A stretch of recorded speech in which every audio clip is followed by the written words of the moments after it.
Bonjour et bienvenue sur ce nouvel épisode du podcast Incarner son soleil, un podcast où j'explore avec vous les différentes méthodes, manières de rendre sa vie plus harmonieuse, plus joyeuse et plus heureuse pour atteindre ses rêves et être de plus en plus la personne qu'on a envie d'être. Je suis tout d'abord très heureux de revenir sur ce podcast pour repartager avec vous mes réflexions, mes envies du moment. Juste simplement. Et donc, le sujet d'aujourd'hui que j'ai envie d'aborder, c'est le rapport à l'effort, à la motivation et au dépassement de soi. Encore, oui, mais c'est un peu mon sujet. Et surtout ces 2 derniers mois, parce que ces 2 derniers mois, j'ai arrêté le podcast parce que je me posais trop de questions. J'essayais d'être efficace. Je m'étais fait charmer par les sirènes du marketing et par certains avis extérieurs qui me disaient que je devais faire autrement. Et donc, ça m'a totalement démotivé parce que je me forçais à réfléchir à la manière de faire mon podcast plutôt qu'à le faire. Ce qui est contre-productif parce que le podcast n'existait plus. Certes, j'avais du mal à passer à l'action sur certaines choses concernant mon avenir professionnel et j'arrivais pas à créer du changement. Mais me forcer à faire les choses d'une manière encore plus démotivante n'était pas le moyen de me pousser à l'action et de me mettre en mouvement. Le plus simple, c'est de retirer les résistances en ayant le moins de friction possible. Et je suis déjà très doué pour me poser 36 000 questions, alors pourquoi en rajouter ? Et donc j'ai réfléchi un peu sur comment moi je fonctionnais vis-à-vis de la motivation, de l'effort et du dépassement de soi. Est-ce que c'était quelque chose de naturel pour moi ? Est-ce que j'avais besoin de travailler là-dessus ou pas ? Est-ce que j'avais quelque chose à développer ? Est-ce que j'étais en effet paresseux ou pas ? En gros, me demander comment je fonctionne. Et je me rends compte que dans tous les domaines où il y a eu un grand changement dans ma vie, il y avait une motivation forte derrière.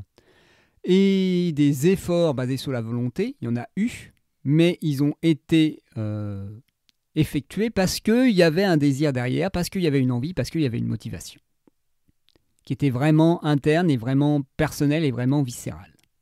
Si la manière idéale de faire les choses ne me parle pas, n'a pas de sens pour moi, je n'arrive pas à me forcer. J'ai pu le faire par le passé, faire des choses selon ce que l'extérieur considérait comme bon ou la bonne méthode, mais maintenant j'y arrive plus. J'ai plus le jus, j'ai plus l'énergie pour ça. Et tant mieux. Ça me permet de me rapprocher de moi. Mais c'est pas pour autant qu'il faut pas que des fois je sorte de ces habitudes, de ces manières de fonctionner naturelles, parce que je suis enfermé dans des fonctionnements qui sont confortables, mais qui sont pas obligatoirement épanouissants pour moi. Je suis quelqu'un d'assez routinier, qui aime bien reconnaître son environnement, et le changement pour moi n'est pas quelque chose de naturel. Je ne me considère pas comme quelqu'un d'aventurier. Et pourtant, là, j'en ai besoin. J'ai besoin de développer de nouvelles choses, de mettre en place de nouvelles propositions, de rencontrer de nouvelles personnes, et donc il faut que je m'ouvre à l'extérieur et que je me mette en mouvement pour cela. Et comment je vais faire ? Ça, c'est la grande question que je me suis bien posée cette semaine. Et en me remettant à la course depuis 4-5 jours, je me rends compte que c'est pas si compliqué pour moi de dépasser ma résistance au fait d'aller courir, de faire un effort pour ça. Parce qu'il y a une envie forte qui est derrière et que l'engagement vis-à-vis de mon corps et de ma santé devient important pour moi. Surtout de me détendre et d'être plus joyeux dans ma vie. Car oui, ces prises de tête sur qu'est-ce que je dois faire et où je vais, c'est un peu énergivore et déprimant. En plus d'autres choses. Et donc, je me suis fait la réflexion en courant que ce qui était important, ce n'était pas l'effort, c'était le dépassement. C'était le fait de devenir quelqu'un d'autre. D'aller vers une personne qu'on a envie d'être, de devenir la personne qu'on aimerait être, mais qu'on n'est pas encore et qu'on a du mal à être. Par exemple, moi j'ai envie d'être quelqu'un de sportif. Ça, j'ai encore du mal. J'ai envie d'être quelqu'un qui a une certaine organisation, surtout sur le rythme de travail et sur faire des choses pour développer mon activité d'accompagnement. Ça, j'ai encore du mal. Et donc pour ça, ça me demande de me dépasser. Pareil pour aller vers les autres ou pour redévelopper mes finances, on va dire. Parce que pour moi, vu que l'argent n'est pas un moteur fort, j'ai du mal à y trouver de la motivation. Par contre, chez moi, l'envie d'évolution, d'amélioration, de devenir une meilleure personne, au sens plus épanoui, parce que meilleur, c'est toujours selon ses propres valeurs, de devenir quelqu'un que j'ai envie d'être, que je rêverais d'être, ça c'est plus juste, dit comme ça m'anime beaucoup plus et ça me motive beaucoup plus. Et c'est ça qui est assez difficile dans le monde actuel, c'est qu'on nous met en avant beaucoup de techniques, beaucoup de méthodes pour atteindre ces objectifs, que ce soit perdre du poids, réussir professionnellement, avoir une vie épanouissante ou autre, voilà, des bonnes relations ou autres. Mais s'il n'y a pas une envie forte personnelle et surtout une envie de ressembler à la personne qu'on pourrait devenir en faisant ça, on n'a pas envie de se dépasser, on n'a pas envie de faire d'efforts. Un enfant qui se fout d'avoir de bonnes notes, qui ne voit pas l'intérêt d'avoir de bonnes notes à l'école, il ne va pas faire d'efforts pour le faire. Moi, j'avais le gros intérêt que je suis accro à la reconnaissance extérieure. Donc avoir une bonne note, pour moi, ça avait de l'importance. C'était quelque chose de très valorisant pour moi et c'était quelque chose qui me motivait. Donc je marchais à la carotte. Sauf que quand on arrive dans le monde du travail, la carotte, il n'y en a quasiment plus, à part le salaire. Et vu que le salaire pour moi il n'est pas une carotte suffisante, c'était plus compliqué. Petite digression, mais qui vous donne un peu de sens. Qui vous explique un peu le pourquoi de tous ces questionnements sur l'effort. Surtout que moi je suis quelqu'un qui a eu des facilités d'apprentissage, et donc ça ne demandait pas beaucoup d'efforts de travailler. Par contre, pour me mettre au sport et avoir des bons résultats en sport, même si la note était quelque chose d'intéressant, je n'allais pas m'entraîner pour autant. Vous voyez où est la notion d'effort. J'avais pas envie d'être quelqu'un de sportif, je m'identifiais comme quelqu'un d'intellectuel, j'ai envie d'être quelqu'un d'intellectuel, donc j'avais plus d'intérêt à apprendre intellectuellement qu'à me muscler physiquement pour avoir des meilleurs résultats en sport. Et oui, devenir quelqu'un d'autre, c'est hyper inconfortable. Et on a souvent tendance à préférer rester la version entre guillemets médiocre qu'on vit actuellement. Je dis médiocre parce que souvent on n'est pas satisfait de notre vie. Que la version rêvée, parce que la version rêvée, où elle nous semble inatteignable, où on a l'impression ça demandera trop de temps et trop d'efforts pour l'atteindre. Sauf que là, on se bloque sur le fait que on se focalise sur le résultat. Et ce qui est intéressant, c'est le côté nourrissant et le côté épanouissant que ça a de se dépasser et de faire des choses dont on n'a pas l'habitude ou dont on se croyait incapable. La première fois que je me suis remis à courir avec un ami, alors que c'était pas du tout un truc que j'avais fait depuis une vingtaine d'années, et que je me suis rendu compte que j'arrivais à suivre et qu'après avoir dépassé la période d'inconfort, parce que c'est inhabituel pour moi de faire de l'effort physique en courant, je me suis rendu compte que c'était agréable et que c'était des ressentis que j'avais perdus, que j'avais totalement mis de côté et que pourtant j'apprécie beaucoup, me sentir vivant en courant.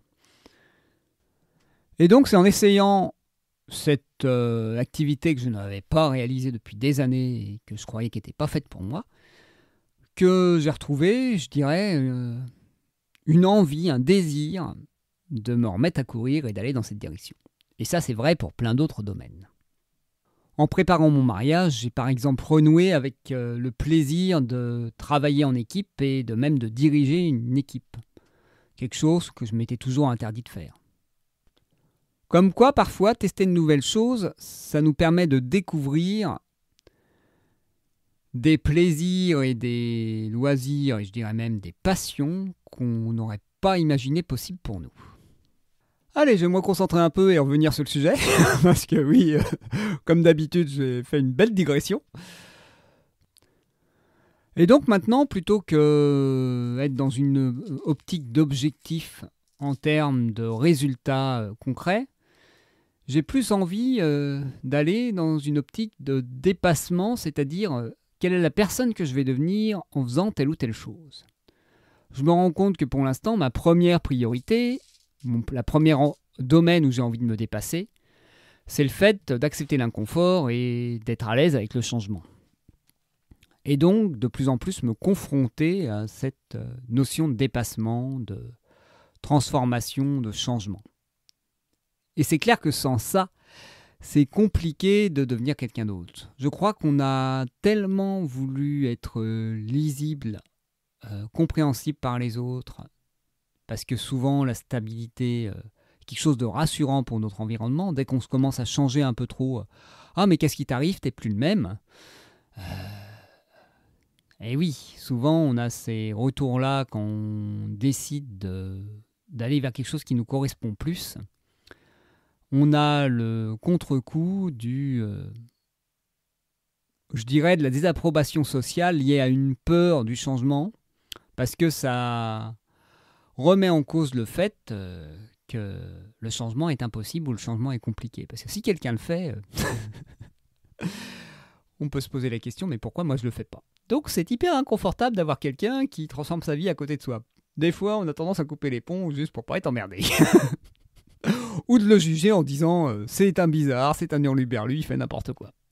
Voilà, ou il prend des risques inconsidérés.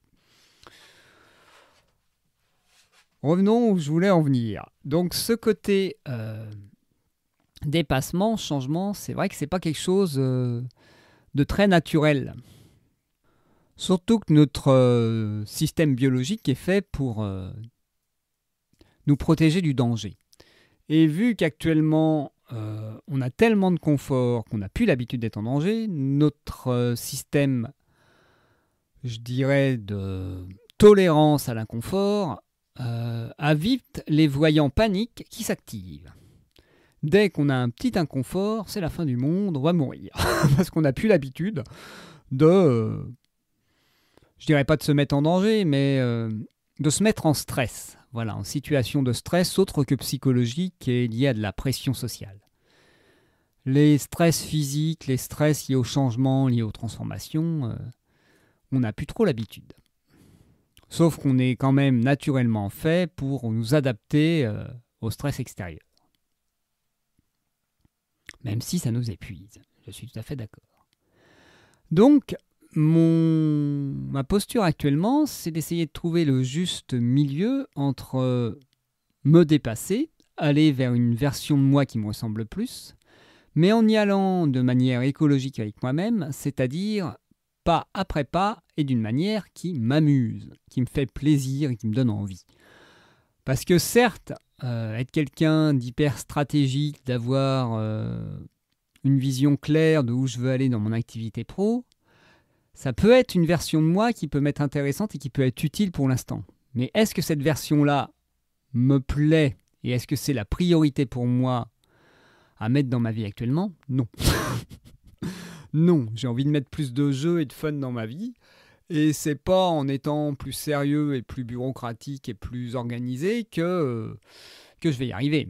Je me connais. Je sais que si c'est pas fun de faire quelque chose, j'arriverai pas à me mettre en mouvement. Ou s'il n'y a pas une bonne raison qui me pousse à le faire. Mais je sais que passer sur la volonté de il faut le faire pour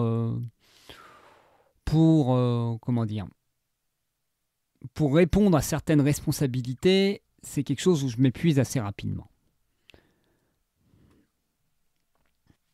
Je ne sais pas si vous voyez où je veux en venir, mais tout simplement, tout ce questionnement, c'est qu'est-ce qui est important pour moi? Quelles sont mes valeurs fortes? Quels sont les domaines de ma vie que j'ai envie de plus nourrir actuellement? Et donc, quels sont les moteurs que je peux avoir pour aller vers une version de moi qui me ressemble plus, au sens qui m'épanouit plus? Et donc, quels sont les axes d'amélioration de ma vie, de mes habitudes que je peux mettre en place pour aller dans ce sens-là? Là, par exemple, je me suis mis à jouer dernièrement parce que j'avais besoin de jeux dans ma vie. Sauf que là, enregistrer ce podcast, c'est un jeu pour moi. C'est quelque chose qui m'amuse, qui me fait plaisir. Parce que je ne sais pas où je vais, je ne sais pas ce que ça va donner. Il y a un côté aventurier que je trouve très chouette. Mais sans risque. Et en m'interdisant de faire ce podcast, parce qu'il faut que je le fasse de la bonne manière, je m'interdisais de jouer d'une certaine manière. Et donc, je me remettais à avoir des comportements de compensation en jouant aux jeux vidéo, chose qui m'épanouit pas autant que le fait de partager là mes pensées. Donc oui, peut-être que là, personne ne m'écoutera. Et alors? Au moins, je me serai amusé, au moins j'aurais fait quelque chose qui sera bon pour moi. Et quand j'aurai besoin, je le dis, j'ai déjà dit dans de nombreux podcasts, mais quand j'aurai besoin et envie de devenir cette personne qui structure pour obtenir des résultats, là, oui, il y aura la motivation. Mais pour l'instant, c'est pas le cas. Pour l'instant, j'en ai pas envie. Donc, je me respecte et puis j'y vais. Et puis pas après pas. Par contre, être plus entendu, plus écouté, oui. Donc là, la motivation pour diffuser plus mes épisodes sur les réseaux sociaux, elle est là. J'ai envie de créer une communauté, j'ai envie de plus échanger. Donc là, oui, je peux me sortir un peu de ma zone de confort, sortir un peu de mon placard pour aller vers les gens, pour me faire connaître et pour dire « Eh oh, venez jouer avec moi, venez vous amuser ». Parce que oui, dans l'idéal, j'aimerais bien aussi que ce podcast soit participatif, que vous me proposiez des sujets, que vous me proposiez des idées, que même vous me proposiez d'y participer, parce que j'aimerais bien aussi pouvoir jouer avec d'autres et faire des interviews ou autres. On verrait comment on pourrait jouer ensemble pour mettre plus de joie et d'envie dans notre vie. Et puis, tout le monde a quelque chose à apporter, tout le monde a quelque chose à échanger sur comment il voit la vie, comment il l'a vécue et quelles sont ses petites astuces pour la rendre plus belle. Voilà un peu l'orientation que j'ai envie de donner au podcast. C'est-à-dire trouver les moyens pour rendre notre vie plus belle. Et c'est pas en se forçant à faire les choses d'une manière efficace qu'on va rendre notre vie plus belle. On peut la rendre, certes, plus productive, mais est-ce qu'on va la rendre pour autant plus belle ? Elle peut être plus belle pour les personnes pour qui les chiffres et pour qui la rentabilité est un jeu et quelque chose d'épanouissant, oui. Mais pour les personnes pour qui c'est pas le cas, c'est plus compliqué. C'est plus compliqué. Disons que c'est pas leur chemin naturel. Donc il peut le devenir, mais c'est pas la première chose à mettre en place. Eh bien sur ce, je vais vous laisser avec ces quelques réflexions. Je vous souhaite une très belle journée. Je vous dis à très bientôt pour un nouvel épisode. Car oui, je me remets au podcast et vous en aurez au moins 2 fois par semaine, je pense. Je verrai si j'arrive à faire plus, mais pour l'instant, je vais me fixer cet objectif-là. Et bien sûr, n'hésitez pas à me contacter à l'adresse pierre@incarnersonsoleil.fr pour toute question, toute demande d'accompagnement, même si j'en fais un peu moins, mais je serai toujours intéressé pour accompagner des gens qui ont besoin de se poser les bonnes questions et de remettre de la joie dans leur vie. Et à bientôt pour de nouveaux échanges et au plaisir de vous lire ou d'interagir avec vous. À très bientôt.